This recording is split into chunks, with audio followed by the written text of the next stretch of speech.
সিফাতুল্লাহ ভাইকে দেখলে আমার একটা কথা বারবার মনে পড়ে আর কি, যখন আন্দোলন খুব সিরিয়াস মাত্রায় তুঙ্গে আর কি, ৯ দফার আন্দোলন, এবং আবার আন্দোলনটা দুর্বল হয়ে গেল, তখন ভাই আমাদের বাসায় এসে কাগজে এঁকে এঁকে দেখাচ্ছিলেন, ফরহাদ দেখো এটা হচ্ছে গণভবন, আর এই এই মোড়, এই ৫-৬টা মোড় আমরা এইভাবে করে মানে বিজয় করতে পারি।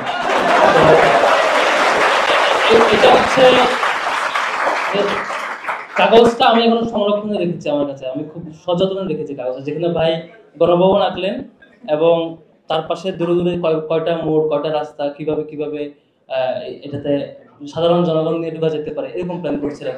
এটা মোটামুটি তখন গণগ্রেফতার চলছে।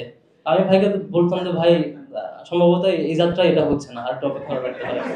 ভাই বলতো আমি শতভাগ নিশ্চিত এবার পারবো ইনশাল্লাহ। আমি বলতাম ভাই আমি তো 50%। পরে ভাই আমাকে আবার কবিতা শোনাইতেন, কবি নজরুলের কবিতা শুনে বলতেন এখন কত পার্সেন্ট, তখন আমার তো 55%। তো এই হচ্ছে অবস্থা আর কি। তো এই আন্দোলনে সিরিয়াসলি, এই আন্দোলনে খুবই সবচাইতে কঠিন অবস্থা যখন সিরিয়াস গ্রেফতার চলছে, একদম আমরা সম্ভবত হেরে যাচ্ছি এই মুহূর্তে, তখন সিদ্ধ ভাইয়ের ডেডিকেশন এবং সিদ্ধ ভাইয়ের দেখে আমি খুব অবাক হইতাম যে মানুষ কিসের মধ্যে কি মানে স্বপ্ন দেখে, কারণ সব দিকে গ্রেফতার আর গ্রেফতার, ক্রস ফায়ার। এই স্বপ্নবাজ কিছু ভাইদের স্বপ্ন আমরা সাধারণ জনগণ এবং সবার সমর্থন আমরা পেয়েছি। সুপ্রিয় উপস্থিতি, আমরা এবার কথা শুনবো আজকের আয়োজনের সমাপনী বক্তব্য বিশ্ববিদ্যালয়ের মোহতারাম সভাপতি, আজকের আয়োজনের সভাপতি, ইসলাম ছাত্র শিবিরের কেন্দ্রীয় কার্যকরী পরিষদের সদস্য আবু সাদিক মোহাম্মদ কাইয়ুম।